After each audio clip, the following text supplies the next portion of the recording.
మధ్యాహ్నం కొంతమంది బాగా డబ్బున్నోళ్ళు కిట్టి పార్టీలు చేసుకొని వీళ్ళ గురించి వాళ్ళ చెవులు కొరుక్కోవడం, వాళ్ళ గురించి వీళ్ళ చెవులు కొరుక్కోవడం, అది జరిగేది. ఈయన కూడా అట్లాంటి కిట్టి పార్టీ ఆంటీ ఈయన రేవంత్ రెడ్డి గారు. ఎక్కడో ఎవడో చెప్పింది విని అదే నిజం అనుకుని భ్రమించి దాన్ని మళ్ళీ 10 మందిని పోగేసుకొని, మీడియాని పోగేసుకొని చిట్ చాట్ల పేరిట చిల్లర మాటలు మాట్లాడే నికృష్టుడు రేవంత్ రెడ్డి. నేను అందుకే అంటా ఉన్నా, నువ్వేదో వాగావు కదా నేను డ్రగ్స్ బిగ్స్ అని. దమ్ముంటే మగాడివైతే బయటికి వచ్చి పత్రికల్లో మాట్లాడు, నువ్వే ముఖ్యమంత్రి, నువ్వే హోంమంత్రి, ఏం ఆధారం ఉందో పెట్టు. అంతేగాని ఒక దొంగలాగా నీకు అలవాటైన పని చీకట్లో కూర్చొని 10 మందితో ఒకటి చెవులో కూడా కొరుక్కొని పనికిమాలిన మాటలు మాట్లాడుతూ టైంపాస్ చేయకు. ఇంకొక మాట కూడా అడుగుతా ఉన్నా నేను, ఈ శవాల మీద పేలాలు ఏరుకోవడం ఏందే నాకు అర్థం కాదు. ఎవరో చనిపోతే దుబాయ్లో దాన్ని నాకంట కట్టడం ఏంది? నీ బొందా ఏమైనా జ్ఞానం ఉందా నీకు? అసలు ఏం మాట్లాడుతున్నావు? రాష్ట్ర ముఖ్యమంత్రివా లేకపోతే శవాల మీద పేలాలు ఏరుకునే దౌర్భాగ్యుడివా?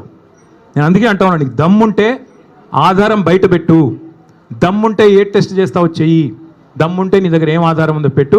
లేదా ఈ కిట్టి పార్టీ ఆంటీలాగా ప్రతిరోజు వీళ్ళ చెవు కొరికి వాళ్ళ చెవు కొరికి హెడ్లైన్లు మేనేజ్ చేసి మీడియాను మేనేజ్ చేసి ఎక్కువ రోజులు బతకలేవు.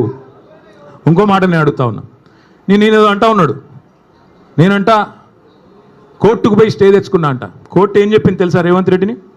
ఇట్లాగే పిచ్చిబాగుడు వాగుతుంది. నేను చెప్పేది ఈరోజు కాదు, 2021లో ఇట్లాగే సన్నాసి మాటలు మాట్లాడినాడు, డ్రగ్స్ గిగ్స్ అని. నేను కోర్టుకు పోయి పనికిమాలిన మాటలు మాట్లాడుతున్నాడు ఆధారం లేకుండా అని కోర్టుకు పోతే కోర్టు ఏం చెప్పింది తెలుసా? చెత్త మాట్లాడితే చెప్పు తీసుకొని కొడతామని చెప్పి ఇంజంక్షన్ ఆర్డర్ ఇచ్చింది. దాన్ని స్టే అంటాడు. ఈ మూర్ఖుడికి ఇంజంక్షన్ ఆర్డర్ తెలియదు, స్టే తెలియదు.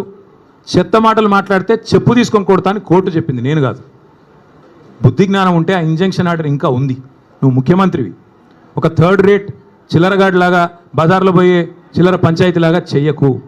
ఇంకో మాట అంటాడు, నేనేదో లోకేష్ని కలిసినట్టు అర్ధరాత్రి పోయి, మేమేం చేసినా బాజాప్తా చేస్తాం, బేజాప్తా చేయాల్సిన కర్మ మాకు లేదు. అయినా నాకు తెలియక అడుగుతా, లోకేష్ ఏమైనా నీ లెక్క అంతర్రాష్ట్ర దొంగనా? లోకేష్ ఏమైనా నీ లెక్క సంచులు మోసినోడా? లోకేష్ ఏమైనా నీ లెక్క చదువు రానోడా?